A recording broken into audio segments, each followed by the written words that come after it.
Hey everybody, welcome back. This is Miss Day. So today we're going to talk about watercolor, and this is the supplies that you will need. So you'll need a large container of water to rinse your brushes. I'm going to show you how to use this natural sponge. And then you'll need your brushes, your paints, and your paper. As far as the brushes, these flats and rounds are pretty easy to come by. They're multi-purpose. You can use them with watercolor or any other type of paint, really. However, this particular brush is specifically for watercolor, and it's a squirrel hair brush. If you can get one of these, this is the best one to use. The squirrel hair is really absorbent, and it will hold a lot of water and paint, so you can really get a lot of work done.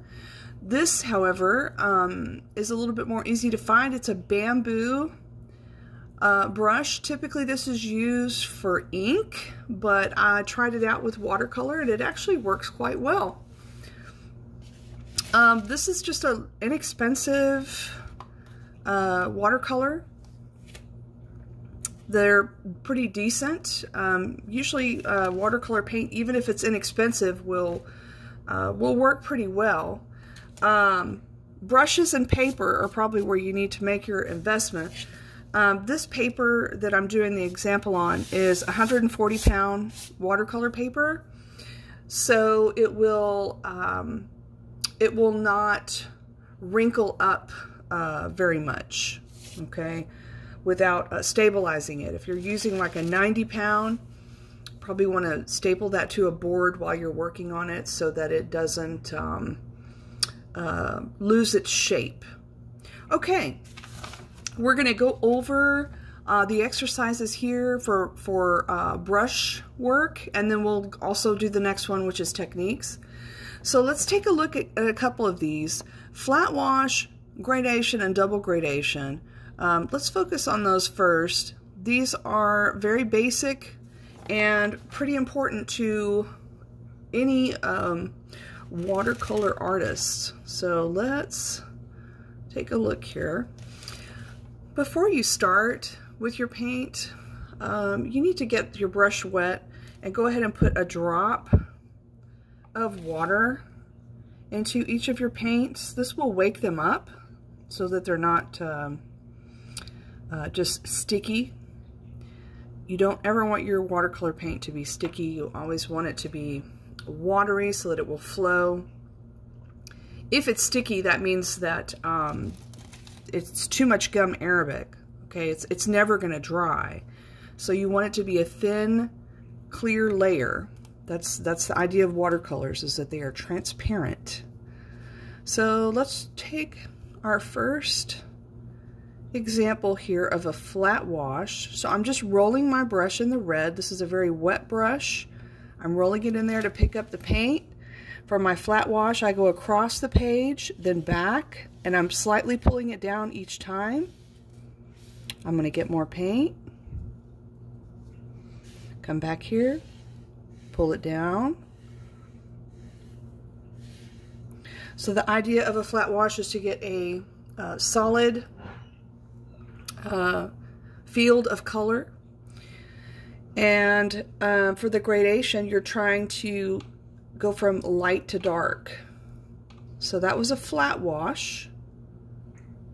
Let's see the second one on the list, which is a gradation. And I'll just use orange. How about that?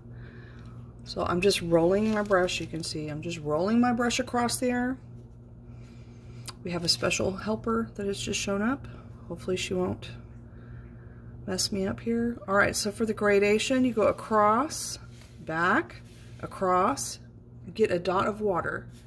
Across, back, across, dot of water. And you just keep pulling down the page, dot of water. And you can see that it gradually gets lighter. Nice. All right, so I'm going to do another flat wash up here because this is one that you really need to practice Getting my brush wet, I'm going to roll my brush in the paint. You don't ever want to gouge into it or have any big blobs on there, because remember, it's not going to dry. Uh-oh, so I got a little mess right there. All right, so let's do a flat wash right here. So across, back, across, back. I'm going to pick up some more paint. Across, back. And I'm just slightly moving down the page. More paint.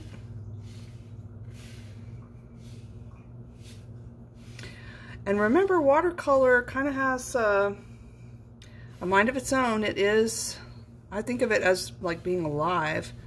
If one color touches another color and they're both wet, then they're going to bleed together.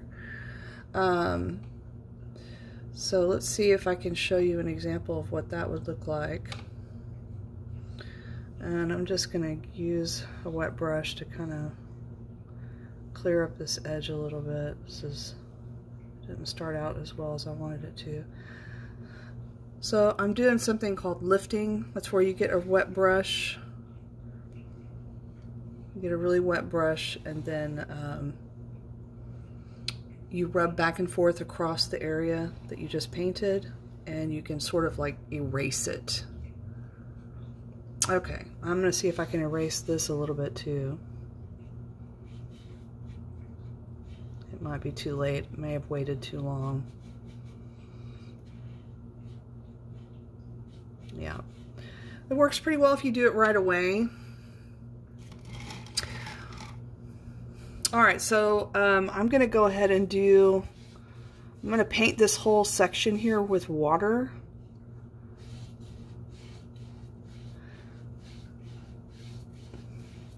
And a lot of times if you do that, it will help it stay, it'll help it stay really even. It'll keep it from getting kind of this, the striations, the lines in it. So let's see what that looks like. So I painted that with water. I'll pick up some green paint. So I'm just going to roll my brush in the green. And since the blue is wet also, this should, it should try to move down into the blue. We'll see what it does. So you can see it's a little bit lighter because the paper is wet.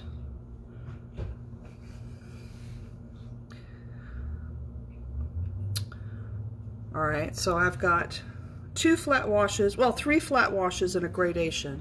I'm going to do another gradation down here, so I have an extra one to practice on.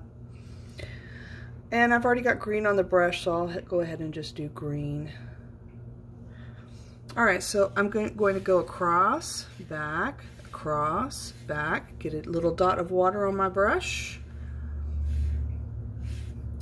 A little dot of water. Another dot of water, and keep moving down. Uh-oh, big drop, big drop.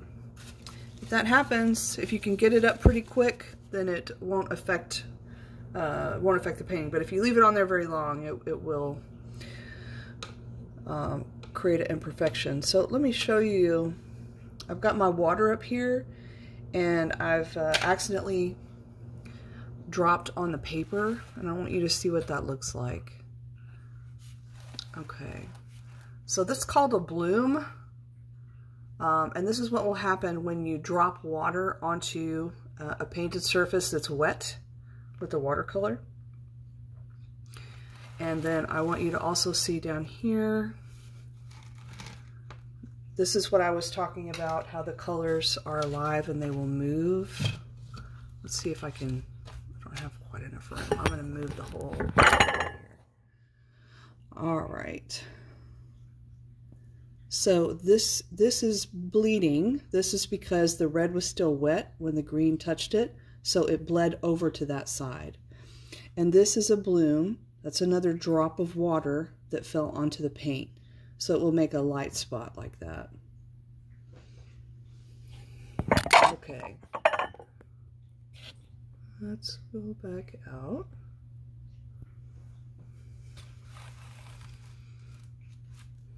All right, I'm going to do one more gradation, and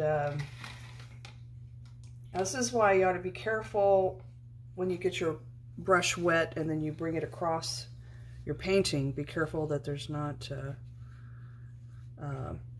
pathway there where you're going to go right over your painting and it might drop and mess it up. Okay, this is looking great. I'm going to get a dot of water,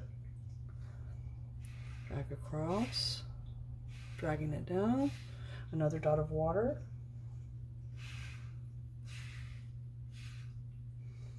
One more dot of water. Nice. Okay. I don't want it to run off the page here.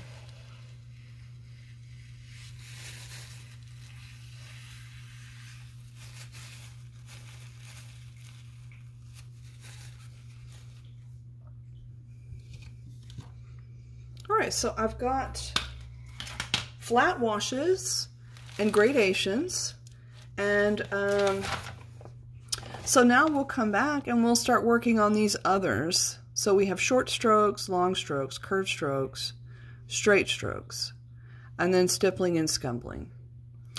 Once I have a section, a gradation that's dry, then I'm going to come back and show you the double gradation.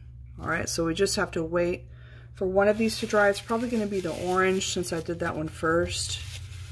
I'm just going to pick up some extra water right there. So once that dry, we'll come back in and do that one. All right.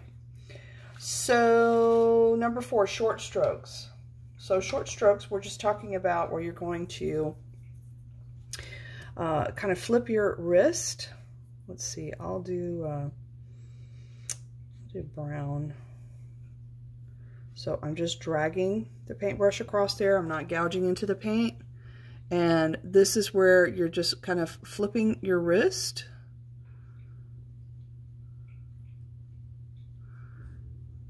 Okay.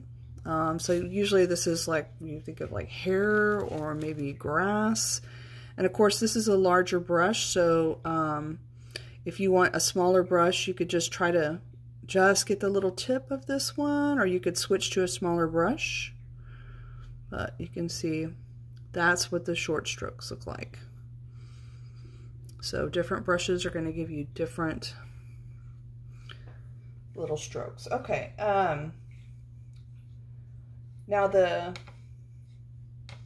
long strokes and the straight strokes, the difference is instead of using your wrist, you're using your arm. So let's get some black. Let's use some black. All right, so I want my whole arm to move instead of just my wrist. So these are long, straight strokes.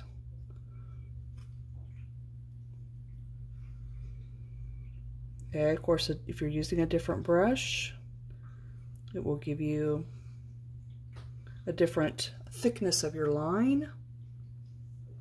That's with this particular brush what it looks like. So that's both long and straight. I kind of combine those together. Stippling and scumbling. All right, let's look at, we'll come down here to the bottom of the paper and do those. So for stippling, you're again, you know, you can use different brushes to get this different effects. It just means dotting. Okay, just be careful that you're not gouging into the paint. You're just dragging the brush across to pick up the paint. And this is stippling. You're just simply dotting the brush up and down. That's the tip of the brush. You could also lay it on its side and get some cool effects. That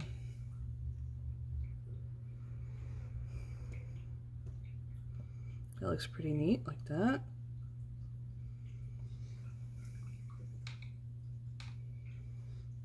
This larger brush,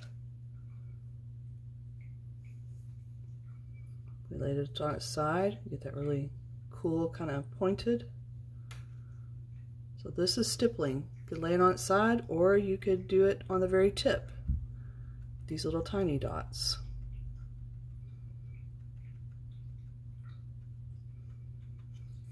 All right, for scumbling. Scumbling is just a type of scribble. It's just a way to show scribble. So I've already got the green on here. I'll just do some green with this brush. So you're just kind of randomly just kind of scribbling your brush across. It's just to make kind of a random texture, okay? So that's the scumbling. And of course, this is a large brush. You know, if you use a smaller brush, you could get a much smaller line. Now let's try some of this purple. So another thing about watercolor is if you overwork it, or if you brush across the page in the same spot too many times, it's not going to look fresh anymore, and it's going to, they call it getting muddy. It will sort of have this dull look about it because I guess the paint has just run together too much, and they call it muddy. So always try to do as few strokes as possible. So, you know, you saw that when I was doing these, the gradations and the flat washes, that I tried not to go back over it. I just went one time. All right, so that's why you really want to practice these. And you can see when it dries really nice. Okay, it may look like it has some streaks in it while you're first working on it, but it will smooth out. So I'm going to turn my whole entire paper upside down so I can show you the double gradation here. Okay, so let me turn this around.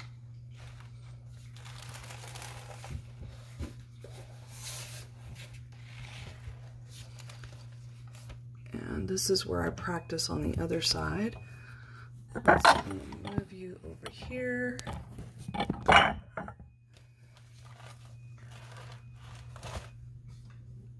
Okay, so let's try maybe, I wish I had a pink. That would be really nice. Maybe I could try the magenta. So I've got some magenta in this other container here. Let's try it.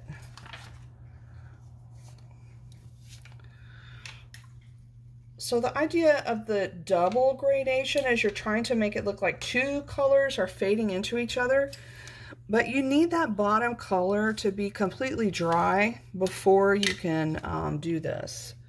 All right, so get some of this magenta.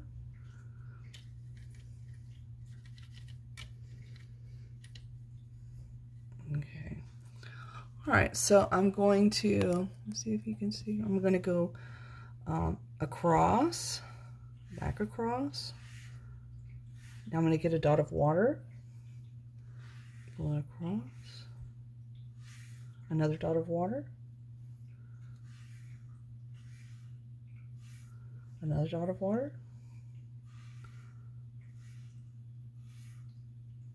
another dot of water, one more. All right, so this is great, like if you're doing a sunset, or, you know, if you're trying to put the sky in. Doesn't have to be these colors, you know, you could do whatever colors you wanted your sky to be. So, so that's a double gradation. And I'm probably making it look easier than it really is. You're gonna have to practice quite a bit, and, you know, remember that watercolor is alive. And if it touches where, you know, if it touches another spot that's still wet, then they're going to run together. So watercolor takes a lot of patience.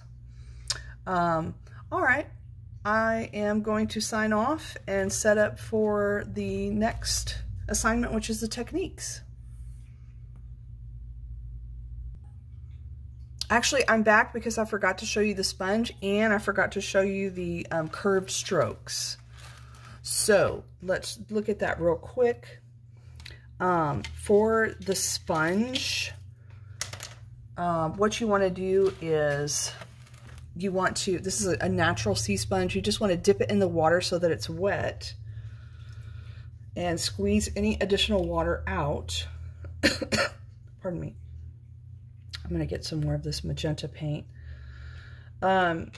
So when I'm using the sponge, typically I move the paint over to the lid. I spread the paint out in the lid instead of trying to dip it into the little pan, okay? So I don't recommend sticking it in the pan. I wouldn't do that. I would stick it in the pan over here. I mean, excuse me, in the lid over here so you can pick up the paint, okay? So just pick up the paint and then you come back over here and just dot it on the page. And it makes a really nice texture, especially if you're trying to do trees or, let's add some purple to that. See if we can darken it up.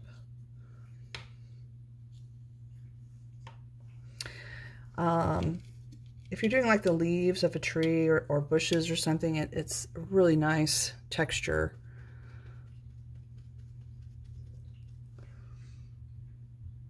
So that's the sponge.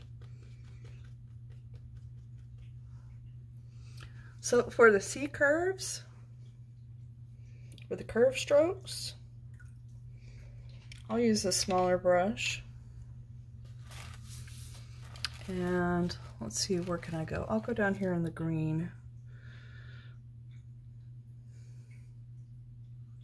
So it's just a curve. Uh-oh.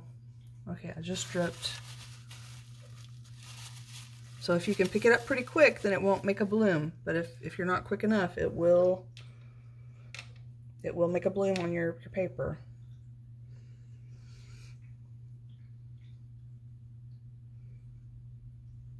So like if you're trying to do scales on a dragon or,